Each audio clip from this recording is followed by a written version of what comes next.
और चैनल लक्ष्य खोज। जैसा कि आप सभी को पता है कि लॉकडाउन चलते चलते लगभग 2 महीने के ऊपर, और इस लॉकडाउन में हमने रामायण देखी, हमने महाभारत देखी, हमने घर पे कई सारी इन पार्टीज़ में हमने अच्छे अच्छे व्यंजन खाए, होम पार्टीज़ की हमने। और इन होम पार्टीज़ और इन रामायण महाभारत के अलावा जो सबसे बुरी चीज़ हुई है हमारी लाइफ में इस लॉकडाउन की वजह से, वो मेरे इज़ कि हम पढ़ने की आदत छोड़ चुके हैं। हमारी जो पढ़ने की आदत थी वो छूट गई है। अब हम पबजी खेलना है, लूडो खेलना है, घर वालों के साथ गॉसिप करना है, पार्टीज़ करना है, इसी में बिज़ी हो गए हैं। तो बुरी चीज़ हुई है। और जैसा कि आप सभी को पता ही है कि पढ़ाई इम्पोर्टेंट है और हमारे कॉम्पिटिटिव एग्ज़ाम्स की डेट, तो कॉम्पिटिटिव एग्ज़ाम्स में जैसे कि जेई की डेट आई हुई है जुलाई 18 to 23, और नीट की डेट भी आ चुकी है, जुलाई 26 को होना है। और तो इन सभी चीज़ों के चलते मैं पढ़ाई पे फोकस करना शुरू कर दें। और आज की वीडियो में हम डिस्कस करेंगे 10 ऐसे पॉइंट्स जो कि आपको घर पर रह के कॉम्पिटिटिव एग्ज़ाम्स की तैयारी करने में कैसे फोकस रहना है, कैसे पढ़ाई करना है, कैसे मोटिवेटेड रहना है, इसमें हेल्प करेगा। So let's start with our first point. So the first point is weekly and daily plans. So मैं आपको सजेस्ट करूँगा कि आपका जो भी गोल है आप उसको वीकली और डेली प्लान्स में डिवाइड कर लें। और डेली प्लान्स मैं आपको ये नहीं बोलूँगा कि आप 2 महीने के 1 महीने का डेली प्लान एक साथ बनाएं, बल्कि मैं आपको बोलूँगा कि आप रोज़ सुबह जब पढ़ने बैठें उसी समय पे आप उस दिन का डेली प्लान बनाएं। और जब भी आप डेली प्लान बना रहे हैं तो उसमें फ़ोकस करें आप W3H2 पर। W3H2 का मतलब है हम क्या पढ़ेंगे, मीन्स व्हाट, हम कहाँ से पढ़ेंगे, मीन्स किस बुक से पढ़ेंगे, नोट से पढ़ेंगे, कहाँ से पढ़ेंगे, कब पढ़ेंगे, कैसे पढ़ेंगे। कैसे पढ़ेंगे का मतलब हमें रिवीजन करना है, पहली बार पढ़ना है, क्या करना है और कितना पढ़ेंगे। इन चीज़ों पे आप डिस्कस करिए, मतलब फोकस करिए कि आज मुझे क्या पढ़ना है, कहाँ से पढ़ना है, कैसे पढ़ना है और कितना पढ़ना है। इस टाइप की चीज़ें आप सोचिए। और मैं बिल्कुल ये नहीं बोलूँगा आपको कि आप पूरा 2 महीने का 1 महीने का डेली प्लान बना के रखें। आप डेली सुबह उठें, उसके बाद आप डेली का प्लान बनाएं और फिर उसके बाद अपने डे की पढ़ाई शुरू करें। कि आप टू डू लिस्ट बनाएं। टू डू लिस्ट में मैं जैसे कि हमने पीछे देखा कि हमें क्या पढ़ना है, कितना कितना पढ़ना है, किस बुक से पढ़ना है, कैसे पढ़ना है, ये हम डिसाइड करेंगे जैसे ही डेली प्लान बनाते समय। तो उन सारी चीज़ों को 4 पार्ट्स में, 4 क्वाड्रेंट्स में डिवाइड करना है। Important and urgent, important but not urgent, not important but urgent and not important not urgent. और इन चारों क्वाड्रेंट्स में उन्हें डिवाइड करने के बाद में आप टू डू लिस्ट में उन्हें ऐड कर दीजिए। और टू डू लिस्ट में आप जब उन्हें ऐड करेंगे तो आपके पास कई सारे अलग अलग तरह के सॉफ्टवेयर्स अवेलेबल हैं मार्केट में। गूगल प्ले स्टोर पे आपके पास सॉफ्टवेयर्स अवेलेबल हैं, जैसे कि माइक्रोसॉफ्ट का टू डू लिस्ट, गूगल का task, to do list, task.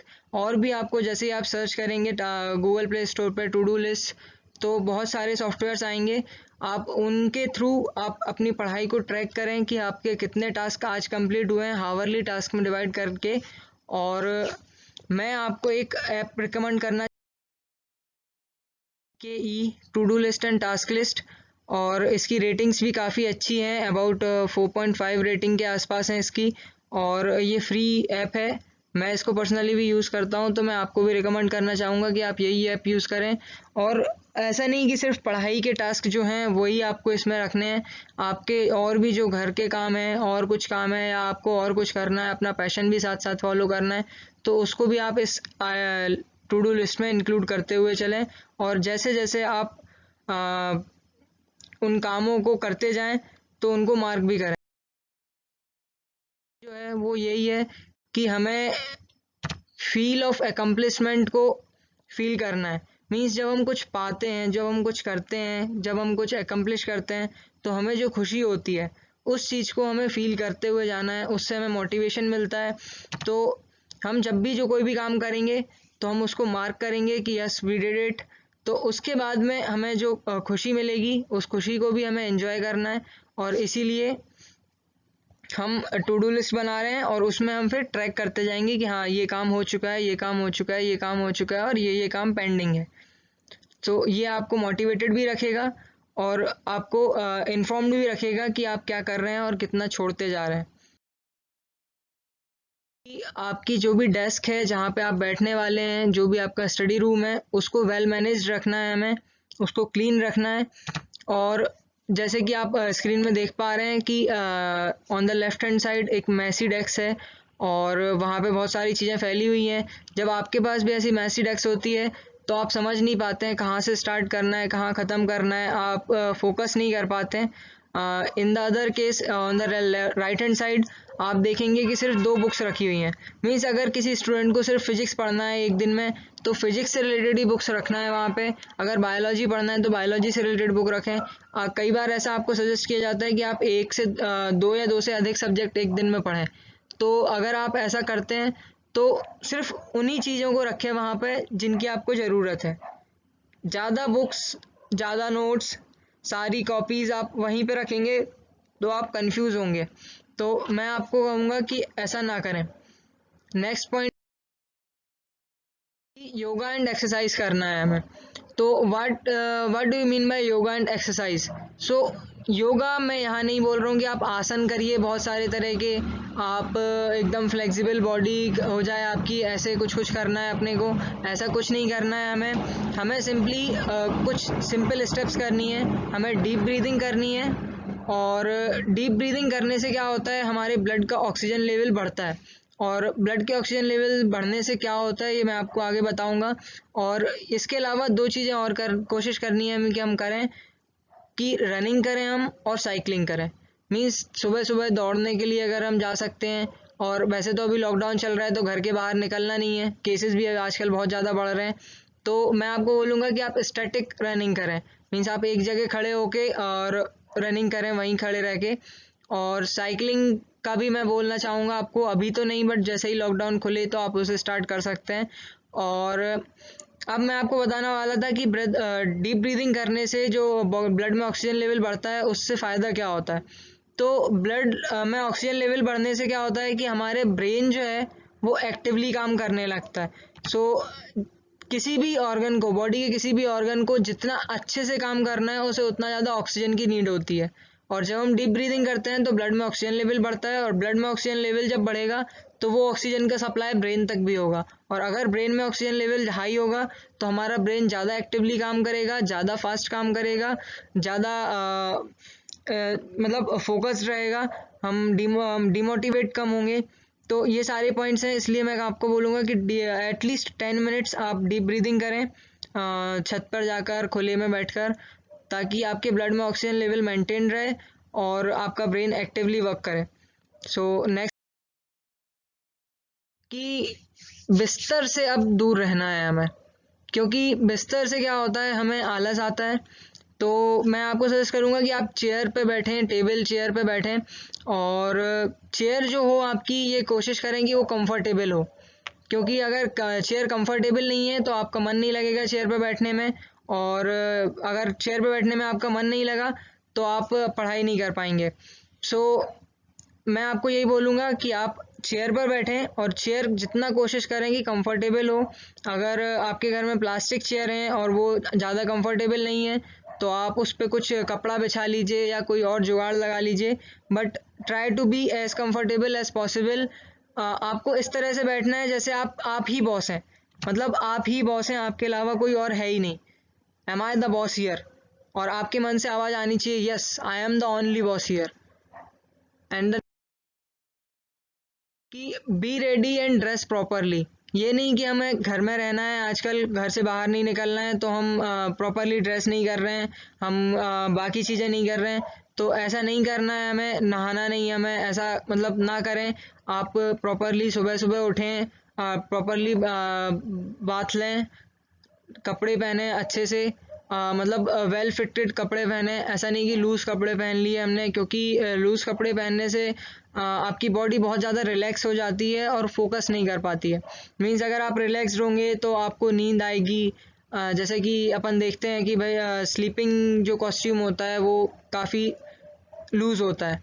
In contrast अगर हम देखें कि ऑफिस के जो कॉस्ट्यूम्स होते हैं हमारे, जैसे हम ऑफिस में जो कुछ भी कपड़े पहनते हैं वो फिट होते हैं, लूज़ नहीं होते हैं।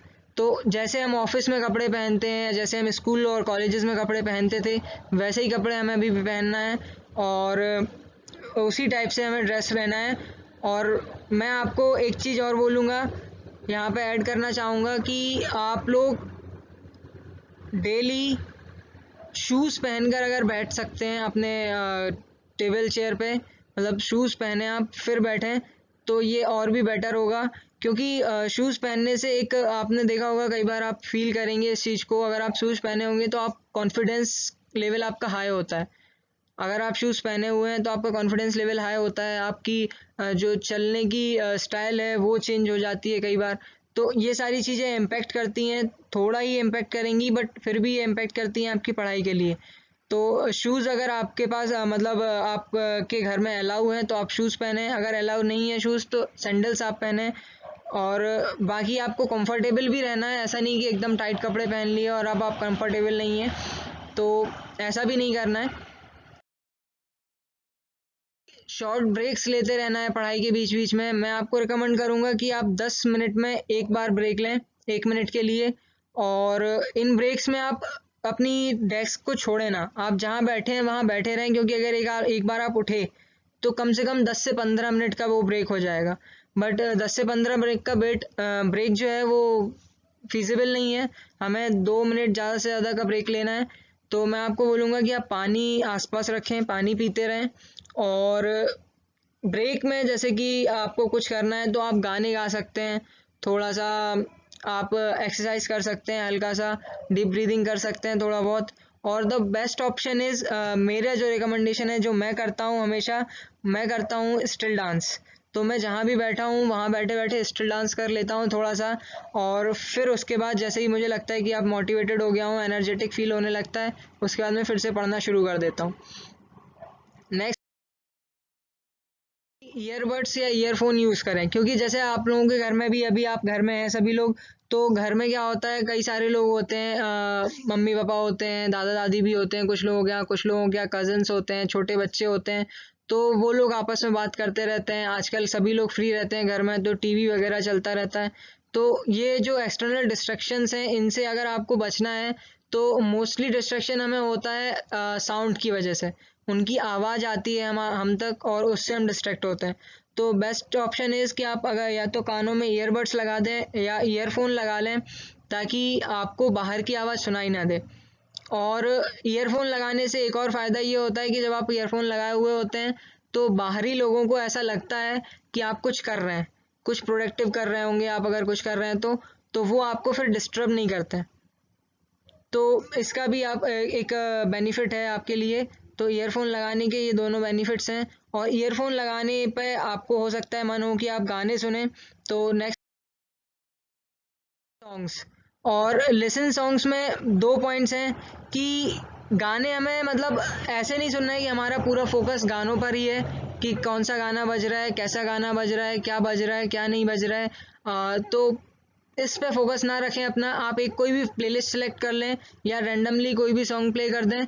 और मतलब ये बात यहाँ पे खास ध्यान देने वाली है कि हम गाने इसलिए नहीं सुन रहे हैं कि हम गाने सुनना चाहते हैं, हम गाने इसलिए सुन रहे हैं क्योंकि हम बाकी की चीज़ें जो एक्सटर्नल एनवायरनमेंट में जो साउंड्स हैं उनको सुनना नहीं चाहते, इसलिए हम सॉन्ग सुन रहे हैं। और मतलब आप लोगों में से कुछ लोग कहेंगे कहना क्या चाहते हो भाई, लेकिन यही रियलिटी है कि हम गाने इसीलिए सुने कि हम बाकी की चीज़ें सुनना नहीं चाहते। इस पर फोकस ना करें बिल्कुल भी कि हम गाना कौन सा सुन रहे हैं, कैसा सुन रहे हैं, क्या गाना है, ये पसंद वाला गाना, वो पसंद वाला गाना, इस पर बिल्कुल भी फोकस ना करें। और लास्ट जो स्टेप है हमारी, ये स्टेप ये जो स्टेप है इसके लिए मैं आप लोगों को कहना चाहूँगा कि ये बहुत ज़्यादा इम्पॉर्टेंट है। और अगर आपने ये कर लिया तो आपके 30% 40% डिस्ट्रैक्शंस तो ऐसे ही ख़त्म हो जाएंगे। तो ये जो टिप है वो ये है कि हम अपने फ़ोन में जितने भी ऐप्स हैं जो मोस्ट इम्पॉर्टेंट ऐप है, एक आध ऐप जो आपको लगता है कि ये बहुत इंपॉर्टेंट है, उस ऐप को छोड़ के बाकी सारे ऐप्स के नोटिफिकेशंस ऑफ कर दें। नोटिफिकेशंस ऑफ करने से क्या होगा, आप डिस्ट्रैक्ट नहीं होंगे। मैं ये नहीं बोलूँगा कि आप न्यूज़ ऐप्स नहीं देखें, सोशल मीडिया ऐप्स ना देखें, आप देखिए, बट एक टाइम डिसाइड करिए कि मैं इतने बजे से इतने बजे तक ही उन्हें देखूंगा, बाकी टाइम में आप उन्हें टच मत करिए। और नोटिफिकेशंस आने से कई बार हमारा मन होने लगता है कि हम देखें क्या नोटिफिकेशन आया है, और नोटिफिकेशन फिर खोलने का मन करता है, तो उसमें हमारा टाइम बहुत ज़्यादा लग जाता है। इसलिए मैं बोलूँगा कि जो सिर्फ आपको बहुत इंपॉर्टेंट ऐप लगता है उसको छोड़कर बाकी सारे ऐप्स के नोटिफिकेशंस ऑफ कर दें। सो आपके पास कोई और ऐसा टिप है जो आपको लगता है कि आपको बाकी लोगों के साथ शेयर करना चाहिए, तो आप उसे कमेंट सेक्शन में लिखें। और please hit the like button if you like the video. और हमारे विद इन नेक्स्ट वीक जो अगला हमारा वो वीडियो है वो है 5 more study tips to study at home. घर पे रह के पढ़ाई करने के लिए 5 मोर टिप्स। और इसके अलावा एक और जो वीडियो आने वाला है वो है ऐसे कौन से कोर्सेज हैं जिनको करके आप अपना फ्यूचर प्रूफ बना सकते हैं कि आप आगे कोई भी ऐसे पेंडेमिक हो या कुछ भी हो, जो अभी आप देख रहे हैं कि अभी बहुत सारा बेरोजगारी बढ़ती जा रही है, अनएम्प्लॉयमेंट बढ़ रहा है, तो उससे बचने के लिए ऐसे कौन से कोर्सेज हैं जो आप करें ताकि आपका फ्यूचर में आपका करियर अच्छा हो। तो उस पर भी हम एक वीडियो बनाने वाले हैं। तो अगर आपको इनमें से कोई भी वीडियो देखना है या आपको ये वीडियो अच्छी लगी है, आप ऐसे ही और भी वीडियोस देखना चाहते हैं आगे, तो प्लीज़ चैनल को सब्सक्राइब करें। And thanks for watching, be safe, be careful.